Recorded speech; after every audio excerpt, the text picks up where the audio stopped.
नमस्कार, मेरो नाम चाहिँ भरत कुमार तिमलसेना। अब साना मुल्की साबिक वार्ड नम्बर 4 पर्छ सर। यहाँ म तपाईको माछा पालनदेखि लिएर माछा पालन, बाख्रा फार्म, तपाईको अनि जस्तै टमाटर खेती, खोर्सानी, अकबर खोर्सानी खेती, अनि तपाईको फुलकोपी, बन्दाकोपी सबै प्याजहरु सबै थोक गर्छु सर मैले।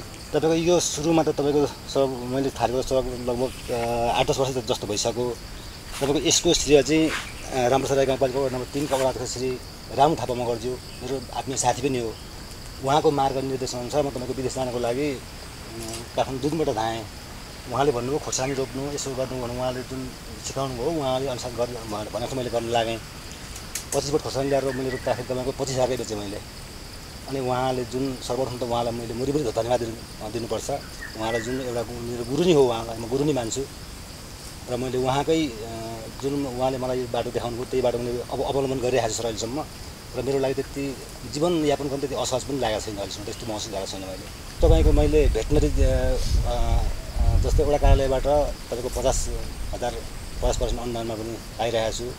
बिउ बोकाएर पनि एउटा कार्यालयबाट पाइरहेको छु। र जिल्ला भेटनरीबाट पनि एकपल्ट बिउ बोका पाएको छु। त्यहाँदेखि अन्य चाहिँ मैले पाएको छैन सर। पालिकाबाट चाहिँ अहिलेसम्म पाएको छैन सर। पालिकाबाट वडाबाट मात्रै नै पाएको हो। मेरो घरमा परिवार 3 जना छ। हामी 3 जनाकै श्रमबाट तपाईको वार्षिक 3 देखि 4 लाखसम्म हुन्छ सर। 3-4 लाखसम्म हुन्छ, 4 लाखसम्म हुन्छ वार्षिक।